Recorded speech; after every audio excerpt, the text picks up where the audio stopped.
chapter every Wednesday night. And of course, on Sunday, we'll be looking just at one aspect of this chapter. But I want to take this chapter in whole just because it's such a needed, necessary word for us as Christians. It begins in verse 1 of chapter 4, therefore. And as you know, those of you that have been here for more than 2 or 3 weeks, you understand that when the author of an epistle says therefore, then you have to ask, what is it there for? What preceded it so that we can understand what's gone before? So now it says, because of all these things before it, now in chapter 4, verse 1, therefore. And I think that the therefore goes all the way back to verse 17 of chapter 3, where it simply makes this statement, for it is better if it is the will of God to suffer for doing good than for doing evil. And sometimes it is the will of God for us to suffer.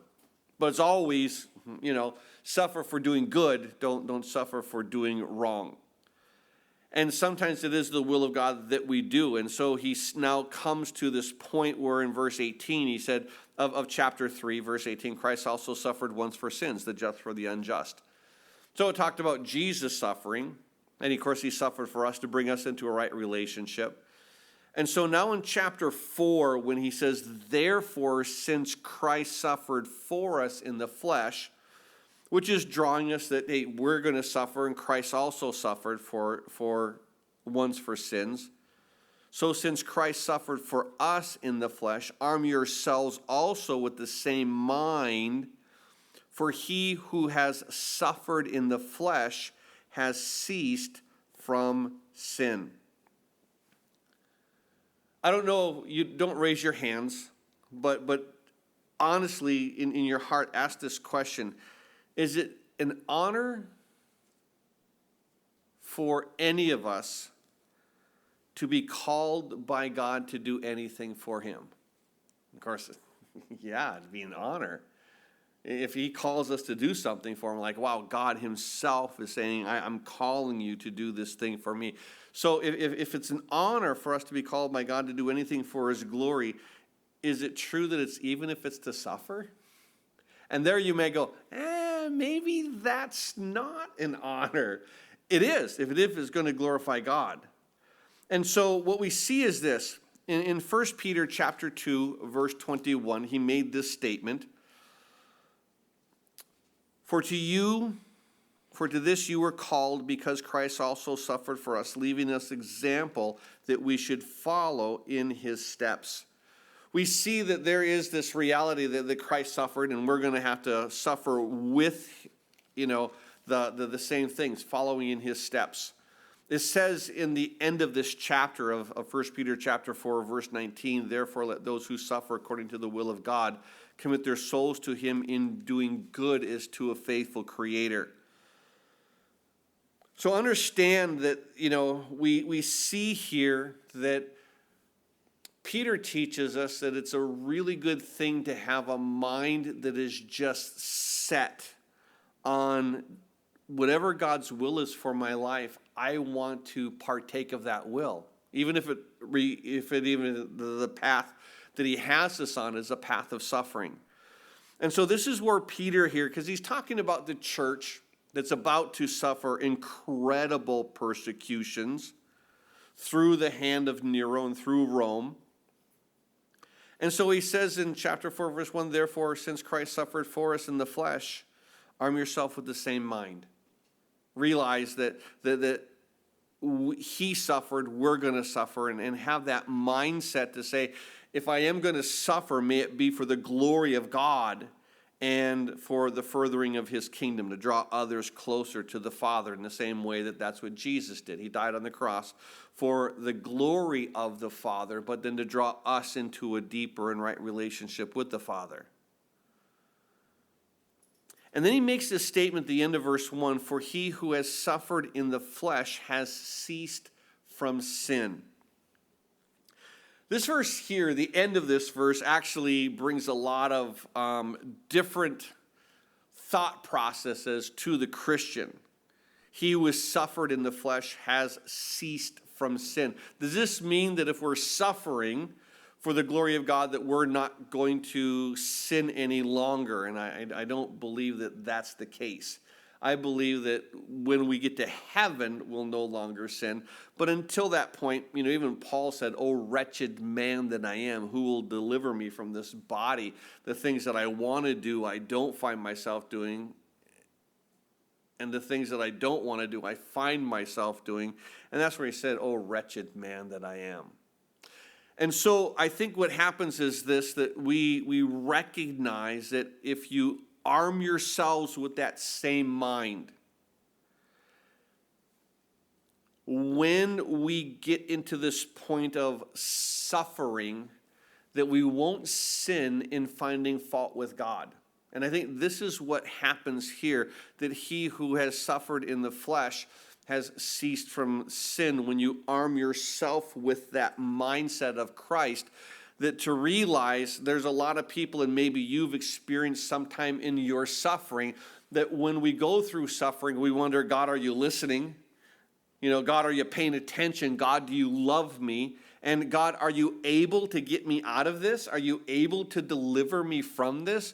And when we do that, we lessen God in his glory. We lessen God in his power. And we lessen God in his love. We listen to all the things that he said about how much he loves us, the work that he's done, and how he's going to really watch over us. But sometimes the watching over us isn't to take us out of suffering. Sometimes he's going to carry us through that suffering. Sometimes he's going to hold us as we go through that suffering.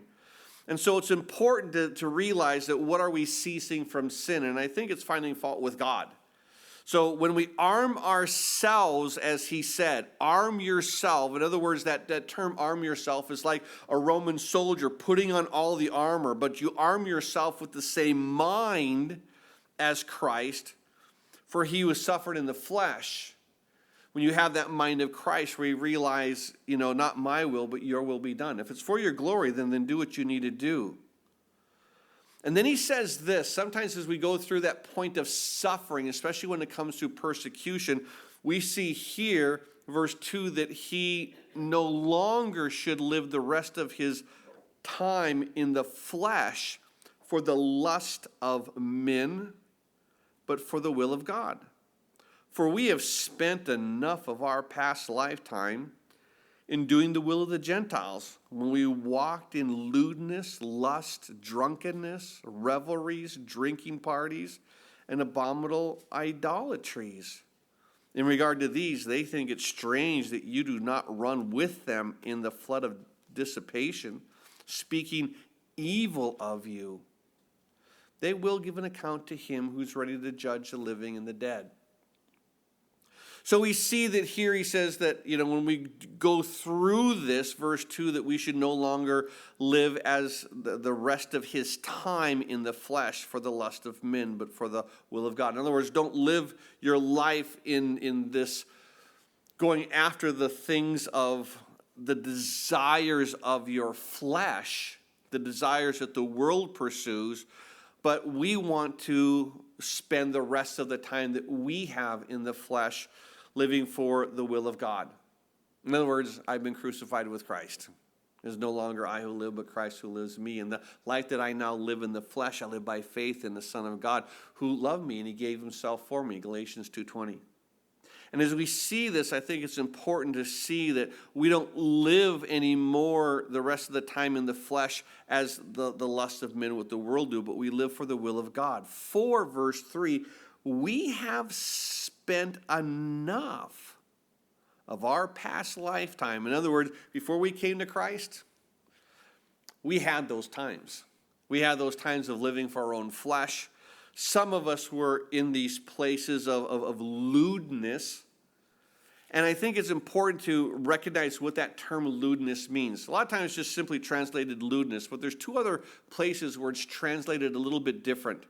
In Peter's second epistle, the same Greek word is used, but he uses it in this way in 2 Peter 2, chapter 2, that many will follow their destructive ways. He calls it destructive ways in 2 Peter 2:2. And he uses the same word in 2 Peter 2:7, where it's translated, and delivered righteous Lot, who was oppressed by their filthy conduct of the wicked. In other words, it's just how we conduct ourselves.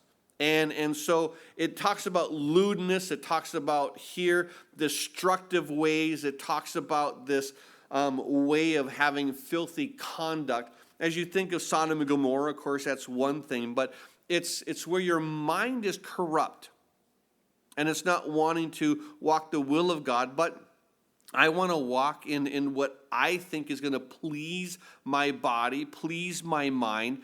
And so he says, be careful, because we have spent enough of our past lifetime, verse 3, in doing the will of the Gentiles. In other words, doing what the Gentiles do. When we walked, past tense, in lewdness, in our lusts, in other words, pursuing the lust of our own flesh, the drunkenness, and then it says revelries. The term is almost holds the point of riotous.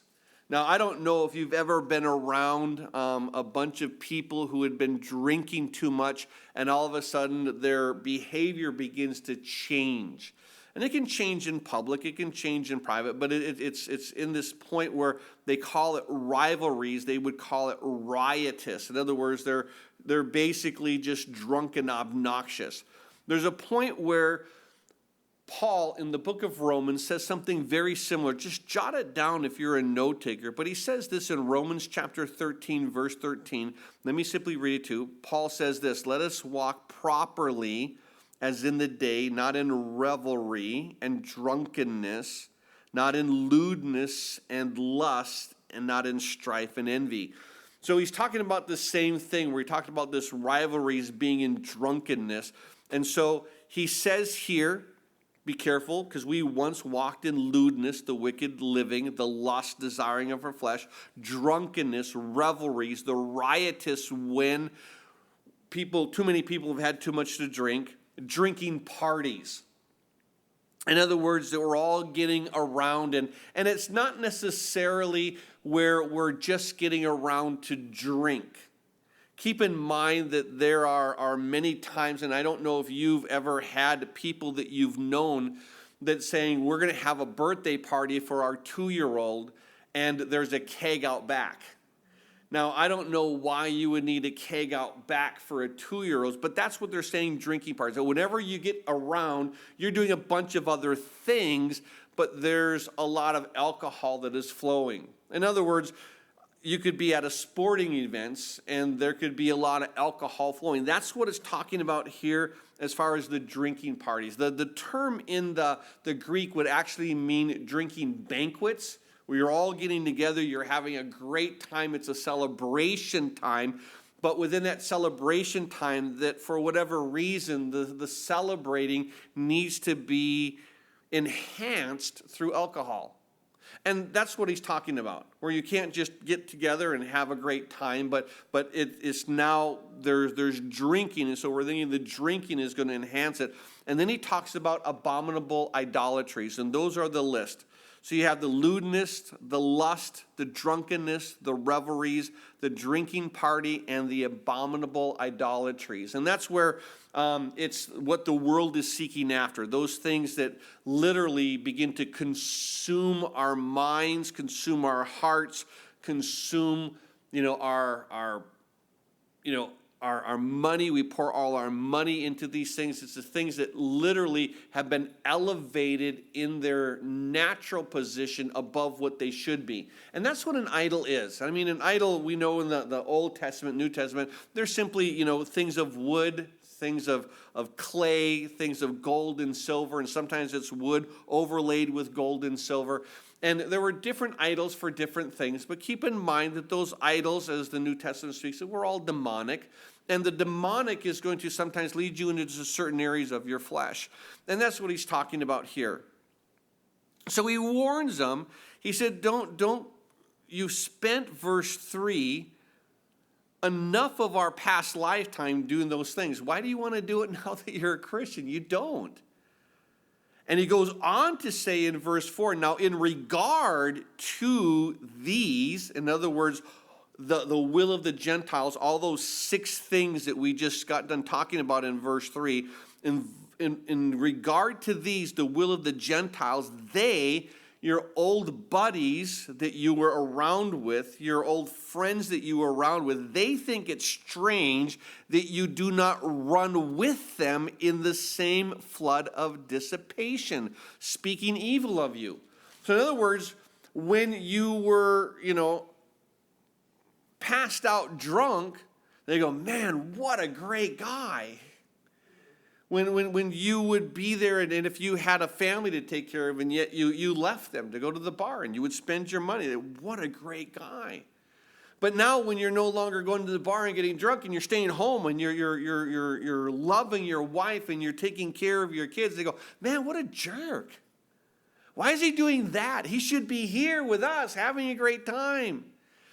And it's incredible that what they begin to do is that they begin to speak evil of you because you're not that person anymore.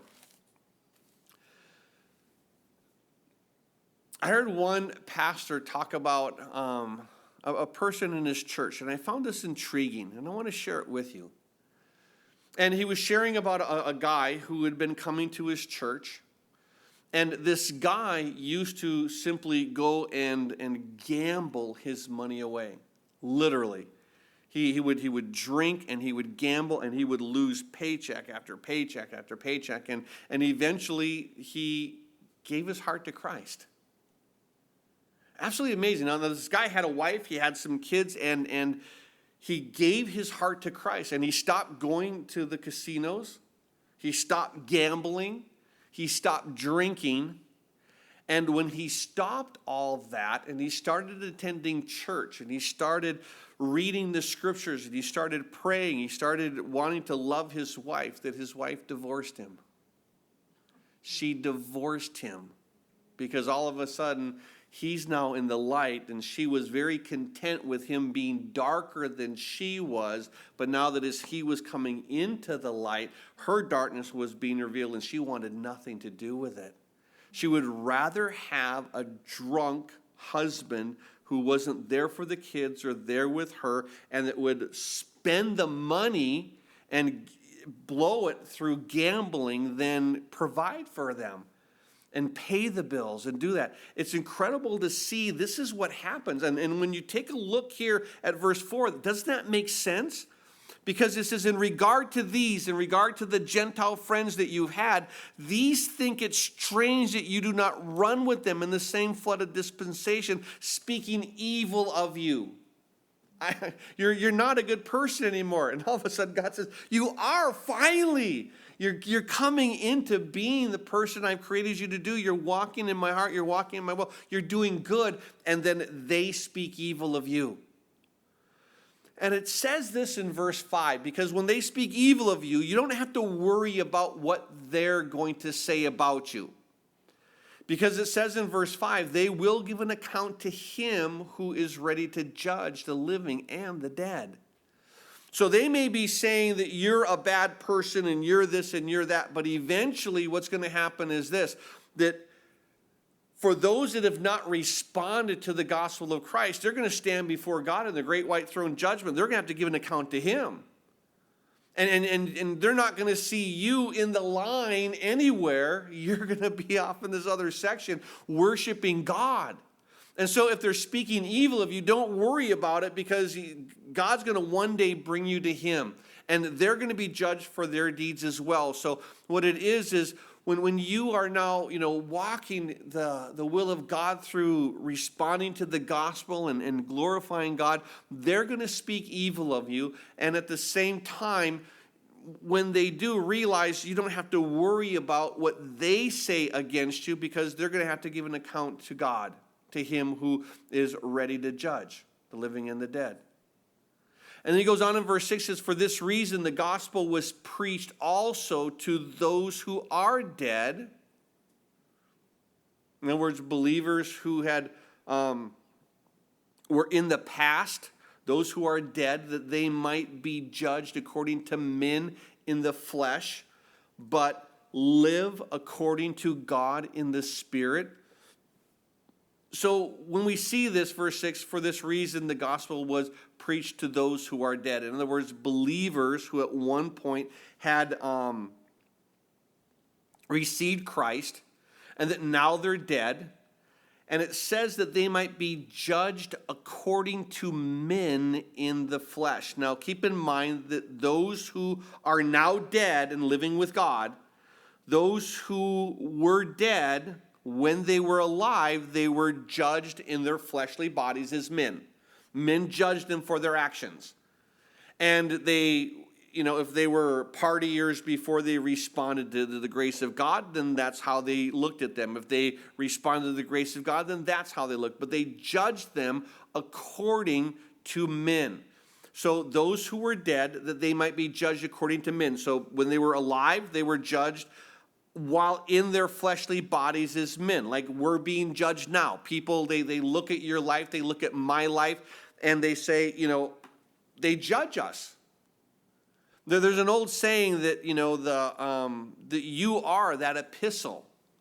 That it is written, that God has written in your hearts. And so when people see you, they may never read the gospel, but they're going to see the gospel in you, in your life.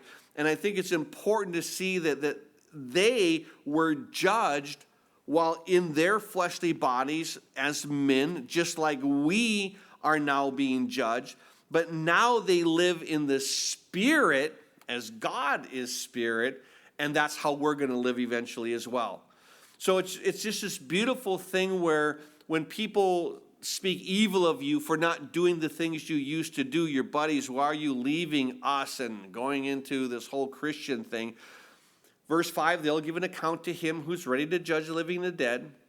And for this reason, the same reason that you've responded, the gospel was preached to those also. Just as it was preached to you, you responded. The gospel was preached to those who are dead, that they might be judged according to men in the flesh. Men will judge them, right or wrong, but they're going to live according to God in the Spirit. So no matter what men judge us, guess what we have? We get to live with God. This is glorious news.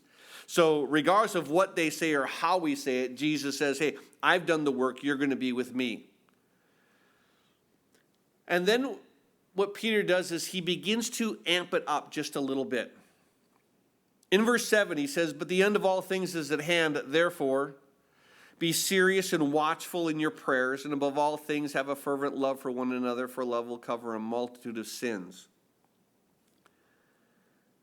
He says in verse 9, be hospitable to one another without grumbling. As each one has received a gift, minister to it to one another as good stewards of the manifold grace of God. If anyone speaks, let him speak as the oracles of God. If anyone ministers, let him do it with the ability which God supplies, that in all things God may be glorified through Jesus Christ, to whom belong the glory and the dominion forever and ever.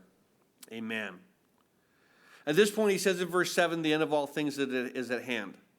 And I think it's important to realize that, as they were there, as they were recognizing, they did believe that God was going to come soon. They just did. Peter and Paul both believed that God was going to come in their lifetime. And that's what they told the church. Be ready. Jesus is going to come. Jesus is going to come. And so they actually believed that he was going to come in their lifetime. In other words, it's in Christianity, it's called we know he is going to come and at any time. There's a passage I want to share with you found in Matthew chapter 24. Jot it down, these references. I want to read verse 45 through 51. But in Matthew 24, beginning verse 45, this is what he says. Who then is a faithful and wise steward, to whom his master has made ruler over his household, to give them food in due season? Blessed is that servant, verse 46 of Matthew 24, whom his master, when he comes, will find so doing. In other words, he's living a life of expectation that my master could come at any time. And so when his master comes, he's just doing what he's supposed to do. But he says this in verse 47 of Matthew 24, surely I say that he will make him ruler over all his goods.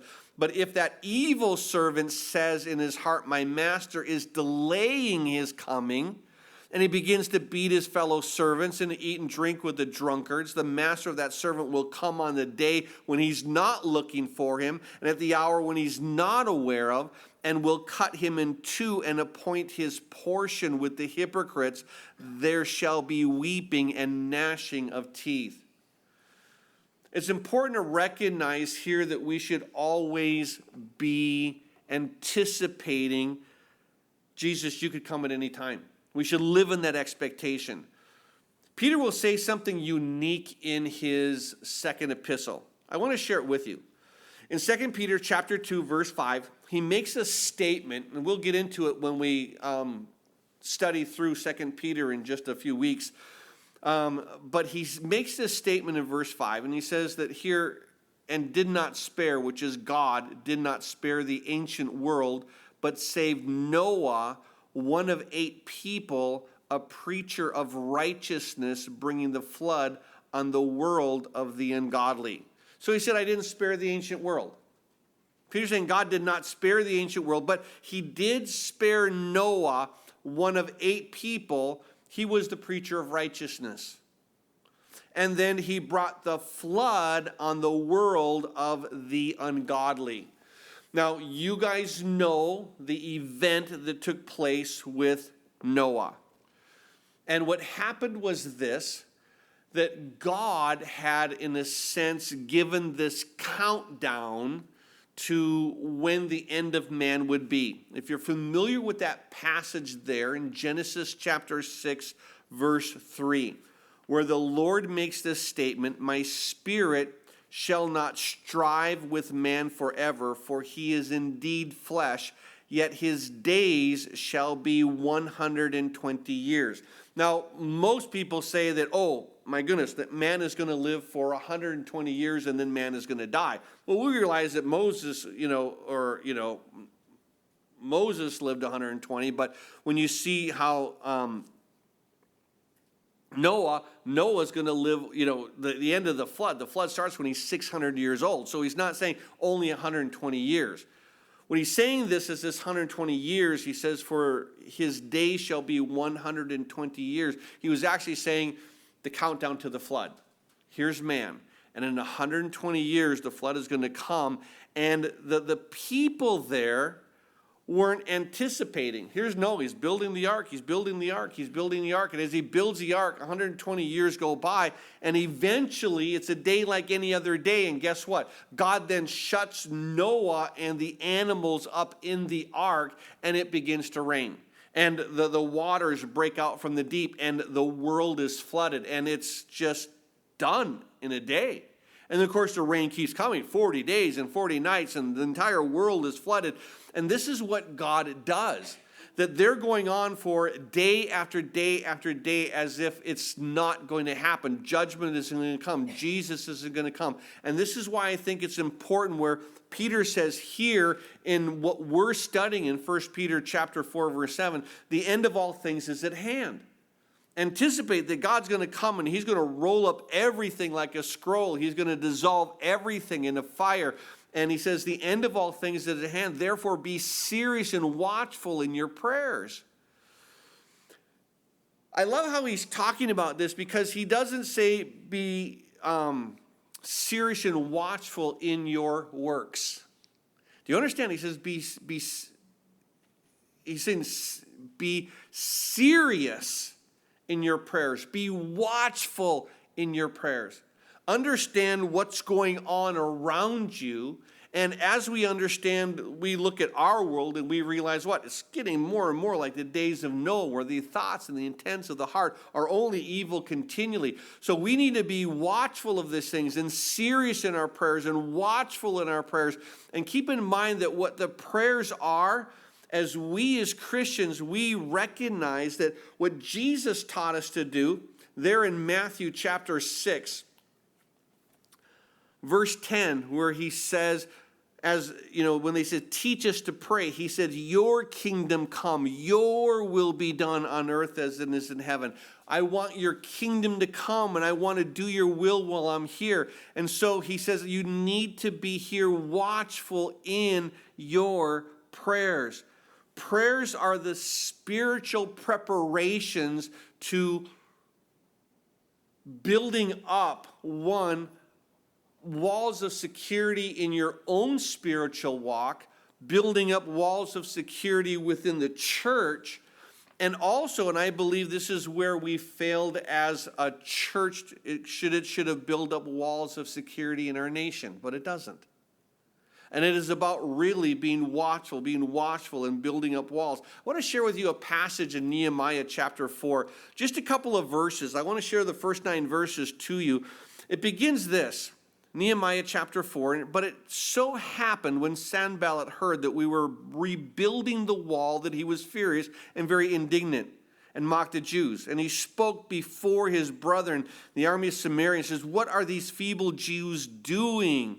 Will they fortify themselves? Will they offer sacrifices? Will they complete in a day? Will they revive the stones from the heaps of rubbish, stones that are burned? Now, Tobiah, the Ammonite, was beside him, and he said, whatever they build, in other words, this wall, even if a fox goes up on it, now a fox is very light and very easy. If a fox goes up on it, he will break down their stone wall. In other words, it's going to be a feeble thing indeed. And what Nehemiah does in this verse 4, he says, hear, O our God. He begins to pray. First thing, he begins to pray, hear, O our God, for we are despised. Turn their reproach on their own heads and give them as plunder to the land of the captivity. Do not cover their iniquity. Do not let their sin be blotted out from before you, for they have provoked you to anger before the builders. And then he says this, after they prayed, and he says, just deal with them as you need to deal with them. Verse 6, he said, so we built the wall. And the entire wall was joined together up to half its height, for the people had a mind to work. Now it happened when Sanballat, Tobiah, the Arabs, the Ammonites, and the Ashdodites heard that the walls of Jerusalem were being restored and the gaps were being closed, that they became very angry, and all of them conspired together to come and attack Jerusalem and to create confusion. Nevertheless, he says in verse 9, we made our prayer to God, and because of them, do you understand what happened? Because of those prayers, we set a watch against them day and night. Do you understand how prayers are the guiding force? A long time ago, found a saying, and I pinned it on my bulletin board right next to my desk here in the church. And I wanted it as this thought process that I could constantly remember and be reminded of, and I didn't want to forget it. So I kept it there for years and years and years until it just sunk into my head and sunk into my heart. And it was, the saying was this, that lack of prayer always suggests pride in one's own judgment. And it was an awakening to me. That as I was sitting there and I'm sitting at my desk and, God was showing me this and God was showing me that. And I was like, okay, well, how are we going to handle this? How are we going to do this? And some of my first thoughts were, that'll be easy. And then I look over and I see that sign and it said, lack of prayer always suggests pride in one's own judgments. Like, I really don't know how you want to do it, Lord. And I'd step back. I'd begin to pray and say, God, whatever you want to do, you do. You guide us, you lead us, you do what you have to do. And I love it how there in Nehemiah, that's what began to happen, because we see here that beautiful heart that he had. And as Nehemiah was going through it, he made, again, I want to just read that one last statement to you. He said, nevertheless, we made our prayer to God, and because of them, we set a watch against them day and night. God directed. And that's really what he's saying here. In our passage, in our text in 1 Peter 4:7, but the end of all things is at hand. Therefore, be serious and watchful in your prayers, and above all things, have a fervent love for one another. Now this is incredible. He says, Pray, pray, pray, but have a love. He said, because something unique is, he says, because love will cover a multitude of sin. It's incredible to realize that that is a true statement. I want to read to you two passages in the book of Proverbs, and then I just want to share with you a passage in Genesis chapter 9. But in Proverbs 17, verse 9, jot it down. He who covers a transgression seeks love, but he who repeats a matter separates friends. So maybe you know people who repeat matters, but he who covers a transgression. In other words, you know it's happening and you don't spread it. You give it to God. You cover a matter. Well, those who cover transgression seek love.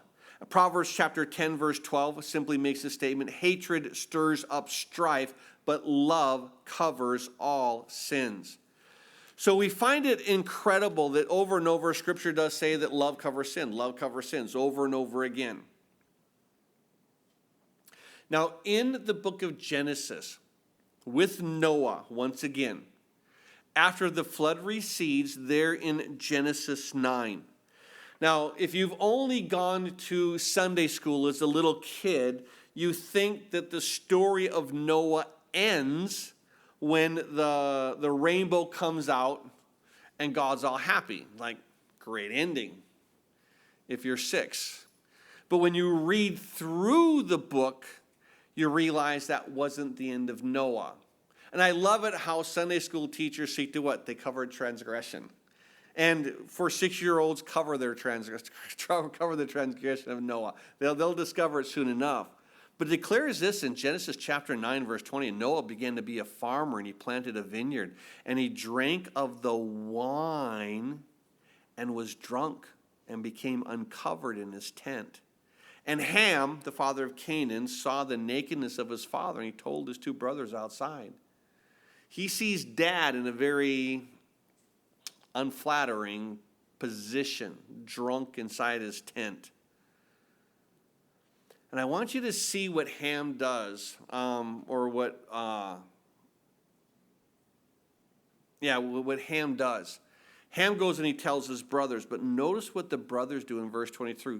Verse 23, Shem and Japheth took a garment, laid it on both their shoulders, and went in backwards and covered the nakedness of their father. And their faces were turned away, and they did not see their father's nakedness. So they simply put a blanket across their shoulders, and they didn't look. They walked in backwards until they bumped into the place where he was, dropped the blanket on top of him. So not only were they not going to look, but they didn't want anyone else to look as well. That's love.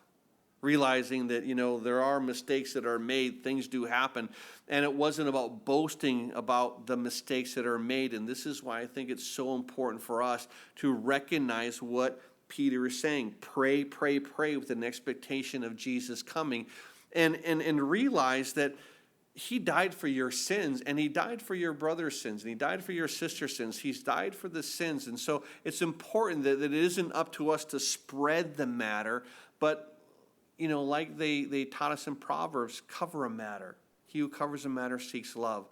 And we realize that, sin in the Old Testament, when the children of Israel were going through the wilderness, and in Exodus chapter 25, God tells Moses, I want you to make 2 items of the furnishings that are going to go inside the tabernacle, but not inside just the holy place, but the Holy of Holies. You're going to make the Ark of the Covenant. There's going to be some items that are in there. You're going to make a mercy seat. So you have to understand that what we see here is this, that sin, as it is, isn't condoned in the Old Testament, but because of the mercy seat, there's the law that we transgress. And what does God do? He puts a mercy seat over it. The law is covered. The things that we break is covered. The things that condemns us, the laws that we break are covered. And so understand that the sin isn't condoned. It's covered. All the way there, that he taught the children of Israel, I'm covering. He's called the mercy seat. It's covering the Ark of the Covenant. And what happens is the the cherubim that are there built upon the mercy seat, they're actually looking down upon that mercy seat, and on top of the mercy seat where the law and the sin is covered, that is where the very glory, the kabod, the heaviness, the weightiness of the very presence of God is dwelling in that Holy of Holies. It's a beautiful thing that he's saying. Be serious and watchful in prayer, verse 7. Have a fervent love for one another and use that to not try to spread the sins of other people, but to cover. And then he says in verse 9, be hospitable to one another without grumbling. In other words, if somebody needs something, help them out. And don't complain about it. Verse 10, as each one had a gift, minister to it to one another as good stewards of the manifold grace of God. If anyone speaks, let him speak as the oracles of God. If anyone ministers, let him do it with the ability which God supplies. Then all these things God may be glorified through Jesus Christ, to whom belong the glory and the dominion forever and ever. Amen. He makes a statement in verse 7, and this is key for us as Christians. As each one has received a gift. And it's important to note that it says we received the gift. Now, as we receive this gift, keep in mind that it's God's gift. He gives it to us to be a steward over that gift. We're stewards of it, not owners of it. There's a portion of Scripture that you should be aware of, found in 1 Corinthians chapter 12, verse 11. 1 Corinthians chapter 12, verse 11, after he talks about here the diversities of gift, the manifestations of the Spirit, he says in verse 11 of 1 Corinthians 12, but one and the same Spirit works all these things, distributing to each one individually as he wills. Keep in mind that the Spirit of God gives a gift to whom he chooses, with the degree of the powering of that gift to whom he chooses, for the length of time that he chooses. So in other words, that we are simply a steward of the gift. Now to some, God is going to give a gift and it's going to be a little bit greater than other people. And it's okay that you do more than other people with that gift. He doesn't give to all the same amount. Now, he may give to one person this gift of evangelism for a season. He may give to another person the gift of evangelism for a season. And one could be going, just over and over, speaking to everybody that he has. And one could be a little bit, not to share with everybody, but he shares with a lot of people. They both have the gift of evangelism. And each one is just a little bit different from each other. Now, keep in mind, and I want to show you what the grace of God does in the gifting of these gifts. Paul makes this incredible, powerful statement just a couple of chapters later, after he writes that portion of the Spirit giving the gifts as he so chooses there in 1 Corinthians 12. He makes a statement in 1 Corinthians 15, beginning in verse 9, for I am the least of the apostles, who am not worthy to be called an apostle because I persecuted the church of God. Now all the other apostles, all the 11, they were chosen long before while Jesus was there on the earth. I wasn't chosen until after. I mean, Jesus chose me. Yeah, as I was on the road to Damascus, I was chosen. Not in the way that I wanted to be chosen, mind you. I was going there to persecute the church. I was going there to bring the people bound into prison. I was going there not to thinking I was glorifying God, but in no way going to glorify Jesus Christ. And he came and he, in a said, arrested me, blinded me. And he told me, Saul, Saul, why are you persecuting me? And so we see here that Paul is saying, in 1 Corinthians 15, verse 9, I'm not worthy to be called an apostle because I persecuted the church of God. I'm the least of all of them. And then he says this, verse 10, but by the grace of God, his grace, although he should have punished me, by the grace of God I am what I am, and his grace towards me was not in vain. Do you understand? I responded to his grace, the forgiveness that I had through the work of Jesus Christ, and his grace was not wasted on me. It just wasn't wasted. And he said, it was not in vain, but I labored more abundantly than they all. Now understand that you had all of these apostles that were there, and keep in mind that I went from city to city to city. I had 3 missionary journeys.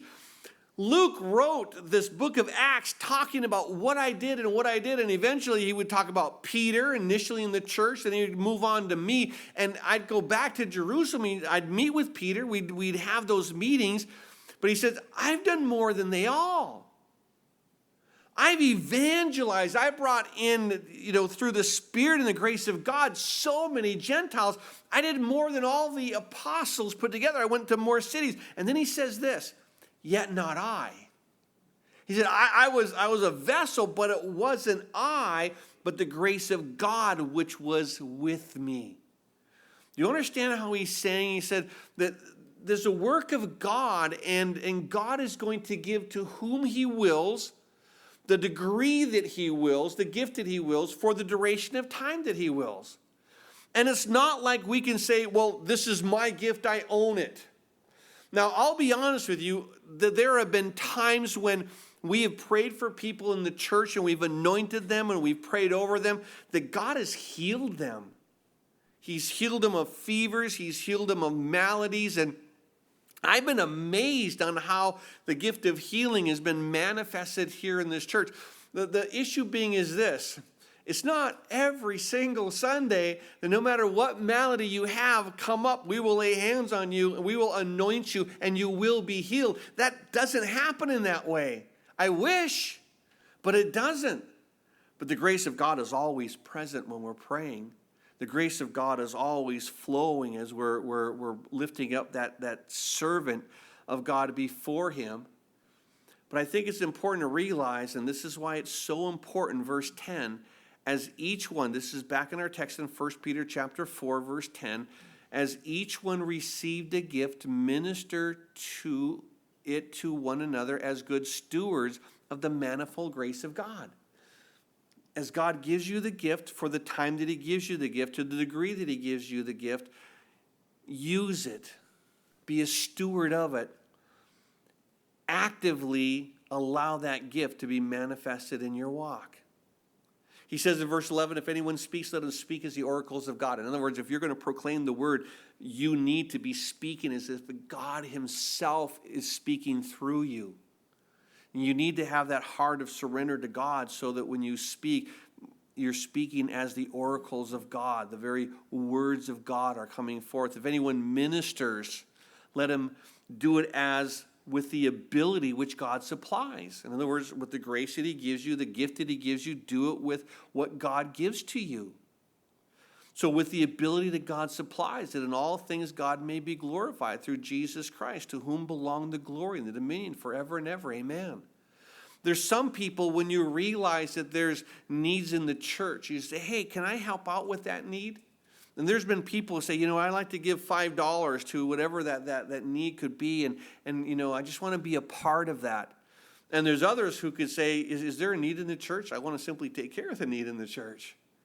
And then what happens is this, is each is one any less than the other? And the bottom line is no, absolutely not.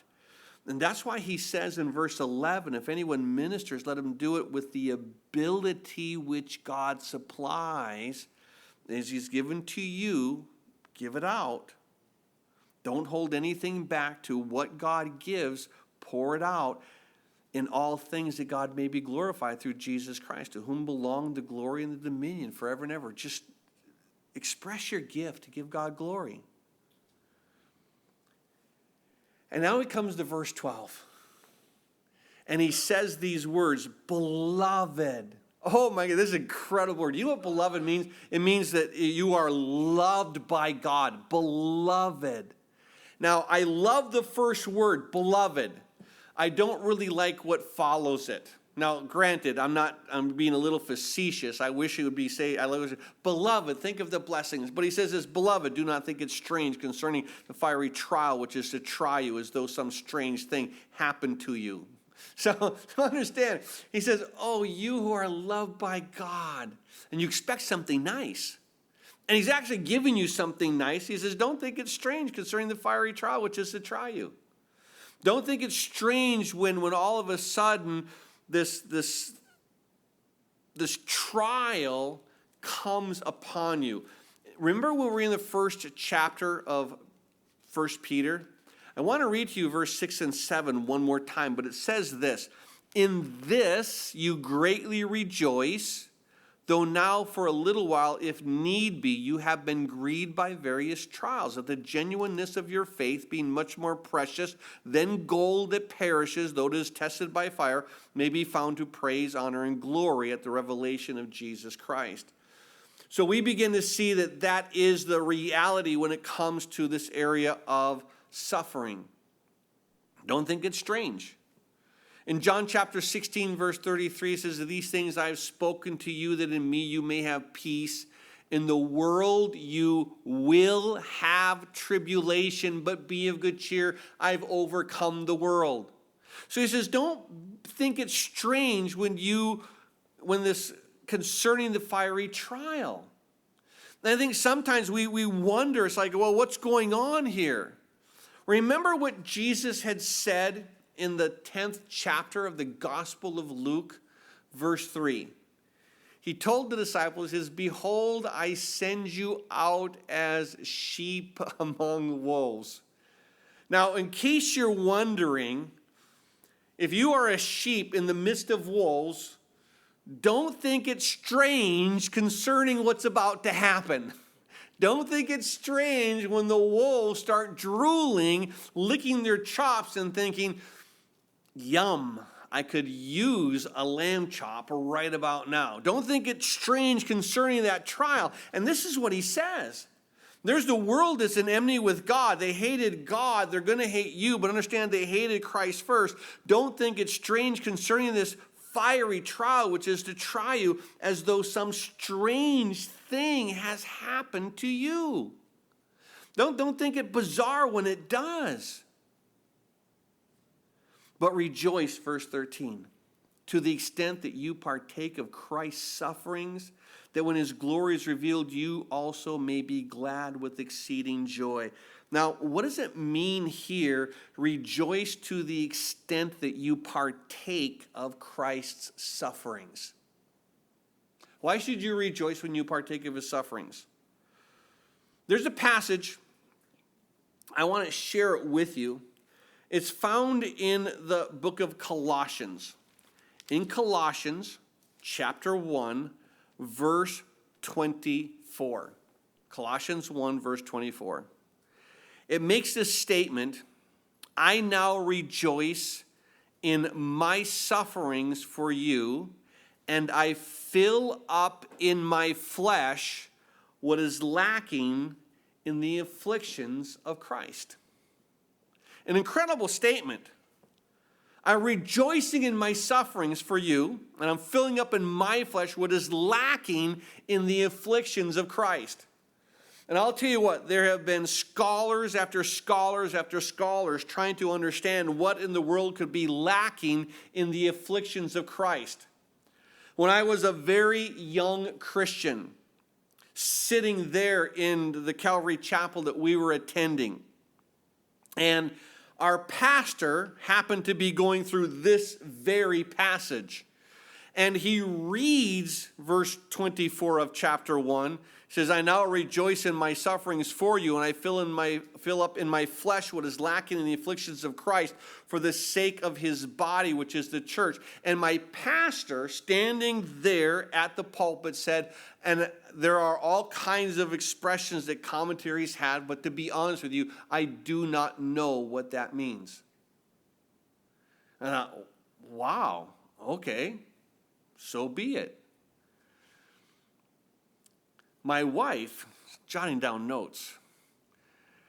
My wife and I get home, and she said, you know that passage that pastor had said that he didn't understand? He goes, it makes perfect sense. Like, what do you mean it makes perfect sense? She goes, what is lacking in the afflictions of Christ is basically that the experiential knowledge of what it is to go through afflictions, you don't realize it when Christ is going through the afflictions. And you don't realize what it is to do good even though you are going through the afflictions. And I kid you not, it was late at night. And I grilled my wife over and over and over for over an hour, I think, keeping her up. What's it mean? She's just getting, well, it means this. It's this. And wait, what about this? And it just means this. And so, okay, so I literally spend an hour finally grasping what this means, and I'm in awe. And it was about a year later that something came up, and I was sharing with my wife. I said, that passage that you shared with me about what it meant where we fill up our afflictions was lacking in the filling up on our flesh was lacking the afflictions of Christ. I go, remember when I grew up? She goes, I don't remember any of that. And it was just something that God had imparted to her, that he gave her this perfect knowledge that came from him. I grilled her so I could write it all down, and so that I could now be able to communicate the heart of God. And what he's saying is that there is something that is lacking in the afflictions of Christ, and it's my experiential knowledge. And to say that even with these afflictions, can I still walk with God? Can I still do the things? And just by seeing Christ going through the afflictions doesn't mean that I can experience it, that I have knowledge of what it is. But when we go through those sufferings, then we can say, Jesus, I know what you went through. I can experience what you went through. Think about it this way. Maybe you've known women who've had a pregnancy and have given birth. And for any guy to come up and say to this woman, oh, I understand what you went through. Women are like, oh, no, you don't. You don't have a clue. Oh, no, I know what you went through. No, you don't. Now, for a woman who's had that pregnancy and has given birth, she can go to her daughters and say, I understand what you're going through. Why? Because she went through it. Experiential knowledge. And going through it, you really have an idea. Now I really know what you mean. And so, for a guy to say, I know the thing, you have no idea, nor will you ever know what that is to have go through the pain of childbirth. And yet, when the baby's born, to have that incredible joy. Say, wow, I have a baby now. But this is what he's saying here in verse 11, 1 Peter chapter 4. Or verse 12, he said, beloved, do not think it strange concerning the fire trial which has happened as though some strange thing has happened. But rejoice, verse 13, to the extent that you partake of Christ's sufferings, that when his glory is revealed, that you may be glad with exceeding joy, that when you begin to see you're glorified through this, you go, I understand now why. I understand why you're receiving this glory. I understand what you went through. I fully recognize what you've done. And so rejoice to the extent that you partake of his sufferings, that when his glory is revealed, you may be glad with exceeding joy. And if you're reproached, verse 14, for the name of Christ, blessed are you. Don't worry about it. For the Spirit of the glory of God rests upon you. So if you are being reproached in the name of Christ, he said his Spirit is going to rest upon you, to be placed upon you. And what happens is this. He says, blessed are you, for the Spirit of glory and God rest upon you. And on their part, because you're a Christian, he's being blasphemed, not you. But on your part, he's being glorified. So when they reproach you because you're a Christian, understand, they're really not sinning against you. They're blaspheming God, because God has given his Son, and we've simply received his work. And so when they're ridiculing you, understand they're really blaspheming God. But as you are getting the ridicule, you're actually glorifying God. So do you understand that what happens is this? People say that I'm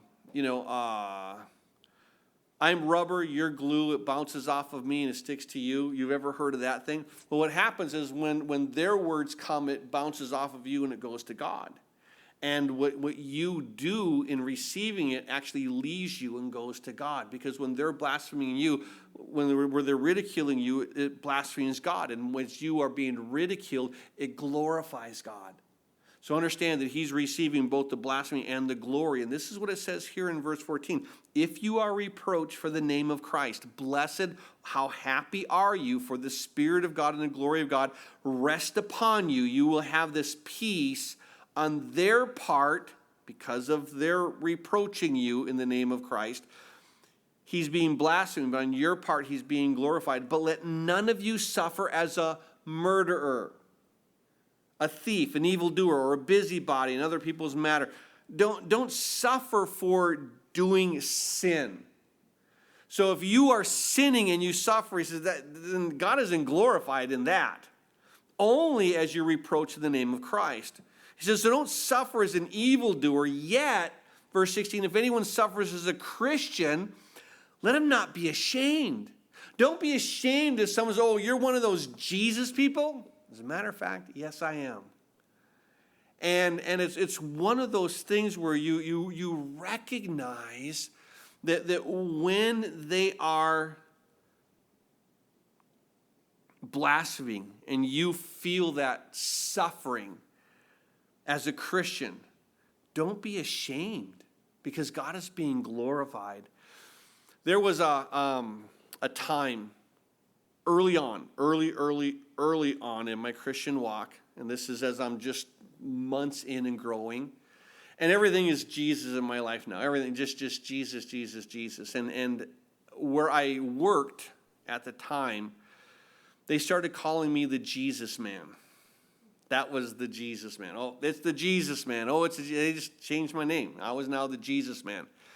And they started doing it. I'm like, oh my goodness. And I went home and I said, honey, I said at work, I said, they're calling me the Jesus man. I was expecting her to, oh, come here, honey, poor Lowell. And I was kind of in my head thinking that was going to happen. And like, they're calling me the Jesus man. Praise the Lord. And like, wait, every time they think of you, they look at you, what are they thinking? Jesus. And I thought, thank you for that incredible perfect insight that he gave her the insight of Peter, and I'm still warping around like these little tiny Christians feeling sorry for myself. But he says, verse 14, if you are reproached for the name of Christ, blessed are you, for the Spirit of glory of God rests upon you. On their part he's blasphemed, on your part he's glorified. Verse 16, yet if anyone suffers as a Christian, let him not be ashamed, but glorify God in this manner. Use it as this beautiful statement of God, it's to your glory. If they are ridiculing me, let it be to your glory. And then he says this, for the time has come for judgment to begin at the house of God. Now this is a huge statement where he says, for judgment has come to begin at the house of God, and if it begins with us first, what will be the end of those who do not obey the gospel? Now, if the righteous one is scarcely saved, where will the ungodly and the sinner appear? So think about this. If we who are saved are not exempt from being disciplined by God for, temporarily, but being disciplined by God for sins that we've done as he's trying to correct us, and if we aren't excluded when God says this is the very, natural consequences of what this sin would be, you're going to be experiencing those consequences. And if we Christians have to go through those consequences, as we who are saved are going, what about those who are unsaved? Are they not going to go through consequences too? But he does make a statement in verse 17. He says, judgment is going to begin at the house of God.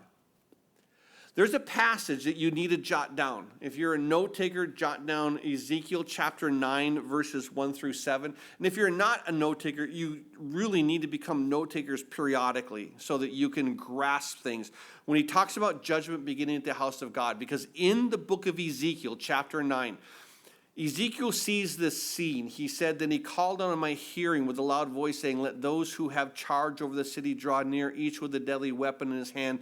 And suddenly 6 men came from the direction of the upper gate, which faces north, each with his battle axe in his hand. One man among them was clothed with a linen and had a writer's inkhorn at his side.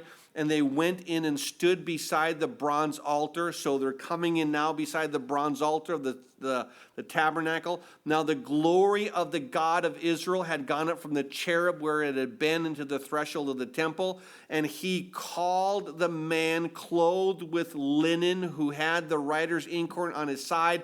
And he said to him, go through the midst of the city, through the midst of Jerusalem, and put a mark on the foreheads of the men who sigh and cry over all the abominations that are done within it. So he tells this man with the writer's inkhorn, I want you to go and you put a mark on everybody. Mark them with those who are sighing and crying over the sins that are done in the city. And verse 5, to the others he said in my hearing, go after him through the city and kill. Do not let your eye spare, nor have any pity. Utterly slay the old and the young men, maidens and little children and women, but do not come near anyone on whom is the mark. And then he says this, and begin at my sanctuary. Begin with the priests that are right there. Begin at my sanctuary. So they begin with the elders who were before the temple. And he said to them, defile the temple, fill the courts with the slain, and go out. And they went and they killed in the city. They started in the temple. And he said, I want to begin in my own house.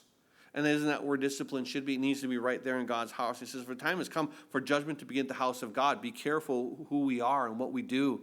Judgment will start here first. And it begins with us first. And if it begins with us, then and he disciplines us who are saved, what about the unsaved? He's going to really discipline them. And so he says in verse 19, therefore let those who suffer according to the will of God commit their souls to him in doing good as to a faithful creator. We are going to suffer. Just the reality. It's the world that we're in. Don't think it's strange. But when we suffer according to the will of God, and this is important, commit your soul to him in doing good. If I'm suffering, I still want to do good. If I'm suffering, I still want to glorify him. As I'm suffering, the reason I'm doing good, the reason I'm committing my soul is to this, as to a faithful creator. Understand that he's created all things. God could have not created Pharaoh in Egypt, and he could have let Israel go down there and take over and have grain. He could have done anything he wanted. He could have not created. He created Pharaoh. He could have not created, the Amorites and the Hittites. He could have, not done that. But just because like the Pharaoh is going to harden his heart, does God say, well, because I know you're going to harden your heart, I'm not going to create you? No, he does. He's a faithful creator. And although they harden their hearts, keep in mind that God, it says, because of his long suffering, he endured. He endured in his long suffering, waiting for them to say, will you turn, will you turn, will you turn? But not, you're going to keep hardening your hearts and hardening your hearts. But he endures with long suffering, and he's gracious. And just because he knows they're not going to respond, he is a faithful creator. And he gave Pharaoh how many opportunities to turn, but he just wouldn't. And I think it's important that when we suffer according to the will of God, commit our souls to him in doing good as to a faithful creator. If we have this mind, God, you're just good. You are just faithful. You are the one. You created me for this person, and this other person who's ridiculing me, you created them. But you're not willing that any should perish, but that all should come to repentance. So let me glorify you. Let me not, backbite them like they're backbiting me. Let me share with them the good news, why I have a hope. And to continue to profess that, Jesus, you are my living hope. That's what I want to do. And I think it's important for us, because just keep in mind that if you haven't experienced suffering yet, you will. Suffering cyclical. You're going to experience somewhere down the line. You're either going to experience it through what you're going through spiritually. You may be going through it physically. You may be going through it financially. You may be going through it emotionally. But if you're not suffering now, you're going to be soon. And I think it's important to really grab this message to realize that, okay, Lord, as you suffered for us, we realize that we're going to suffer as well. And as you would tell the Father, not my will, but your will be done, that's what I want to do. And he goes through this cross as an act of worship. And we want to go through our suffering as an act of worship, saying, God, hold me, carry me, do what you have to do, but I'm still going to worship you. I'm still going to exalt you because you are the faithful Creator. Amen? Father, I do thank you for this chapter. So much in here, Lord, so much that we need to grasp, especially in this day and age. We do pray, Lord, that as we continue to study through this incredible epistle, that you would teach us, Lord, not to think it's strange if a trial is starting to happen or if a trial is amping up in its severity. But know, the Lord, that you're still with us.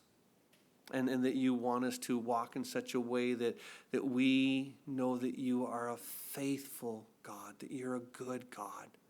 We may not understand the whys that we're going through these trials, but we understand that you're good. And that you in your goodness, you're only allowing as much as is needed to teach us the lesson. You're not going to amp up on it, not if we can get it through a little. You're gracious, you're good, you're loving. And even though we can't understand what's going through these trials, may we never doubt those truths, the things that you've revealed about yourself, that you are a loving Creator. You are good and you're faithful. Help us to lean on those truths, even without the knowledge of why we're going through it. Let's lean on what we do know, not on what we don't. And we know what you said about yourself, and we believe it. So we just want to stay here and be recipients of your grace. Pour it out and let us walk, we ask in Jesus' name. And all the saints of God said, Amen.